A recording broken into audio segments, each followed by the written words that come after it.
जीवन बगिया ऐसी उलझी, फूलोगी कम, कांटे ज्यादा, सिमटा जीवन, डूबी सांसें, आना है तो अब भी आजा।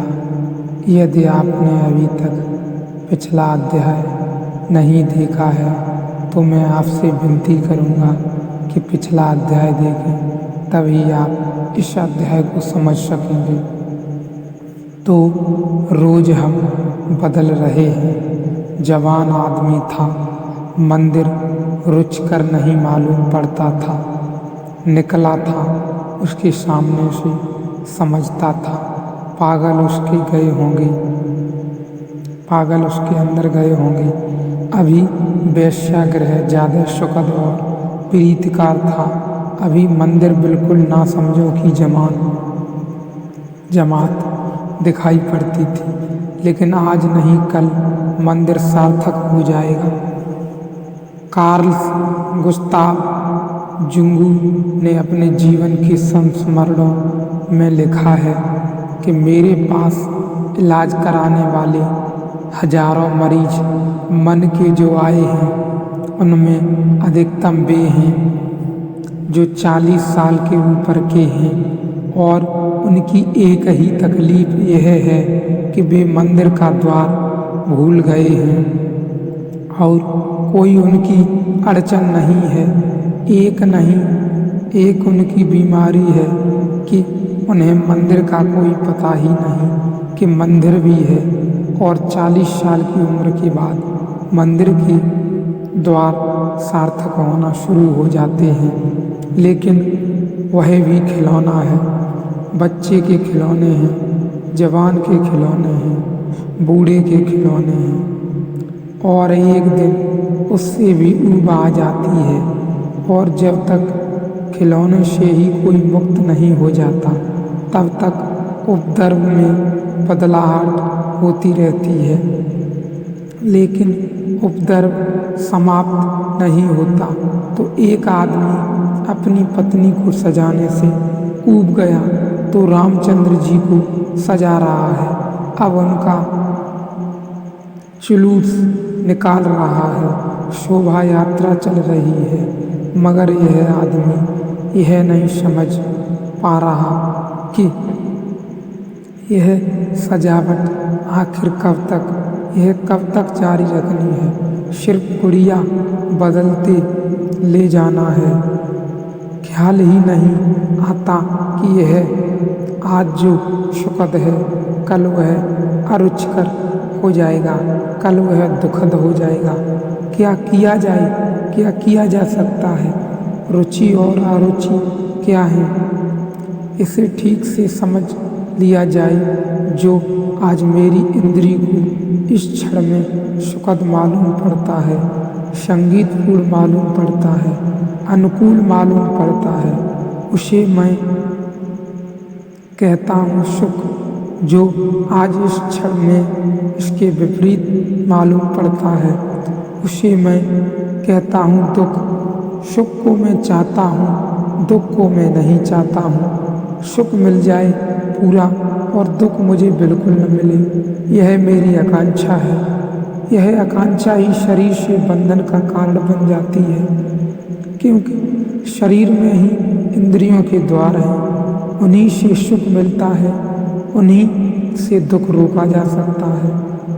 इसलिए चेतना शरीर के साथ सम्मिलित होकर बहात जाती है, और जब तक कोई सुख दुख दोनों को ठीक से समझकर पार न हो, तब तक शरीर के पार नहीं हो सकता। इसलिए 5 शरीर के बाद तत्काल ऋषि ने सुख दुख की चर्चा शुरू की है। यह सुख दुख की चर्चा अर्थपूर्ण है, इसीलिए कि यह 5 शरीर की चर्चा से कुछ भी न होगा जब तक शरीर के बदने का राज ही हमारे ख्याल में न आ जाए कि हम बंधते क्यों। इसके विपरीत अगर हम कर सकें ख्याल, उसी का नाम तप है। सुख की आकांक्षा न करें, दुख को हटाने का ख्याल न करें, सुख को मांगे ना, दुख को हटाए ना। सुख को जो मांगेगा, दुख से जो बचेगा, वह शरीर से बंधा रहेगा। सुख की जो मांग नहीं करेगा, दुख मिल जाए तो राजी हो जाएगा। वह शख्स व्यक्ति शरीर से छूटने लगेगा। सुख की अपेक्षा दुख से वह शरीर के बाहर ले जाता है। सुख की अपेक्षा नहीं, दुख से निर्भय शरीर के भीतर ले जाता है।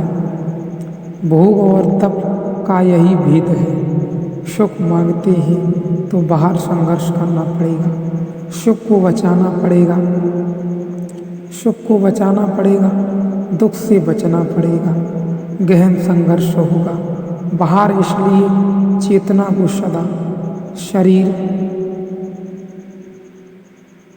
चेतना को सदा शरीर के बाहर भटकना पड़ेगा। मकानों में, धनों में, पर्दों में, दूसरों में।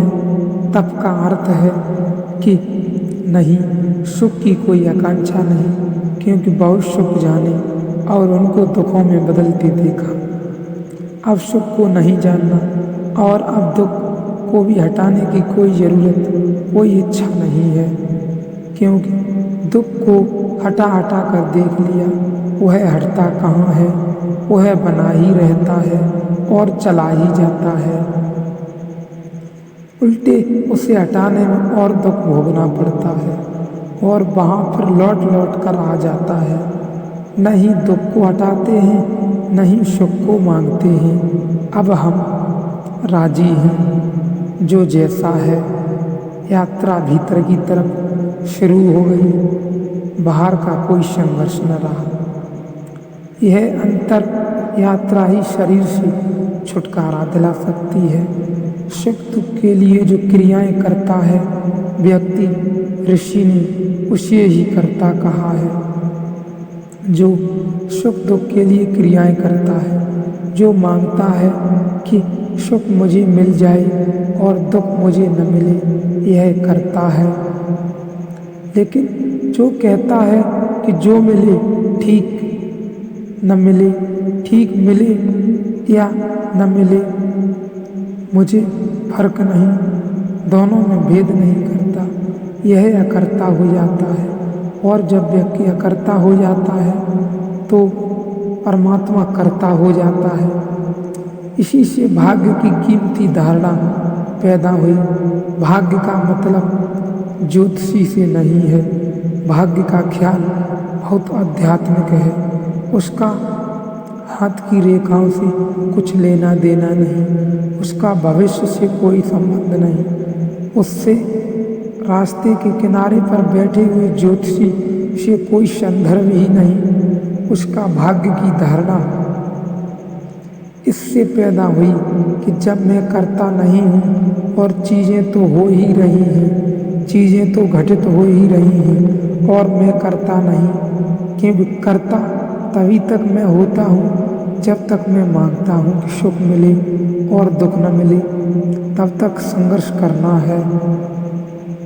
तो करता होता हूँ, अब करता नहीं रहा। अब जो मिल जाए ठीक है, न मिल जाए ठीक है। मैंने फिक्र ही छोड़ दी मिलने न मिलने की। सुख आए तो मैं फिक्र नहीं करता, दुख आए तो मैं फिक्र नहीं करता कि दुख है।